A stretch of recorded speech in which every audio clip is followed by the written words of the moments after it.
So we're talking about the Pareto principle, and specifically we're talking about the cycle of data to insight to action, which is a perennial challenge despite the technologies we have at our disposal.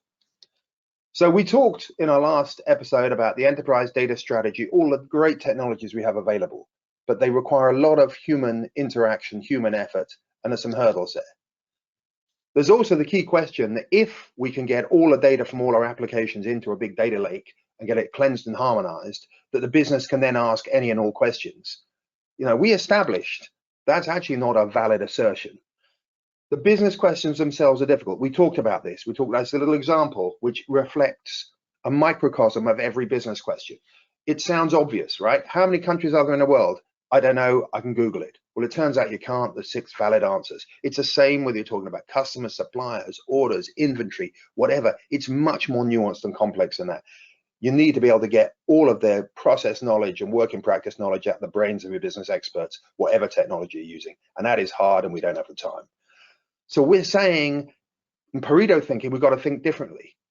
We can't keep using received wisdom and expecting to get massively different results. So part of that think different is, we know that applications of data are key, but the big unanswered question is, how do we get the insights to action piece?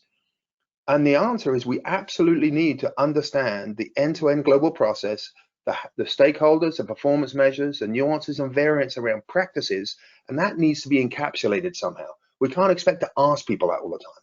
And the same for the questions. What are the decisions need to be made? The questions need to be answered. The why, what, how. So we need to turn the pyramid on its head. And we need to think about this data to insight to action as an end-to-end cycle, not just on paper, but encapsulated as one series of activities without human interaction. So we can get instantaneous reaction, instantaneous insights to business issues. And right now, that isn't happening. So we've got to make it happen.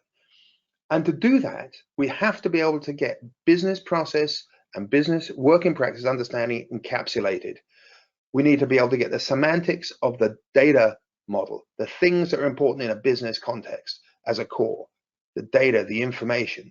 And we need to make sure we got some way of getting data without going through complex extraction mechanisms and integration mechanisms. We've got to do that fast and immediately. Now, we know there's a time to value question. Even with the great technologies we see today, there's still this quasi-waterfall technology, quasi-waterfall approach where we have to go around, get a lot of people, we have to try and get the expertise out of the business experts' heads. We just don't have time for that. We need responses now, not in 3, 6, 9 months. And this is, you can measure progress on the calendar to get value. What we need is some way to be able to do this immediately with some connect and go, where we're talking in seconds about getting results to our questions. That is the true challenge. That's the Pareto challenge for data to insight to action. And that's what we're working on.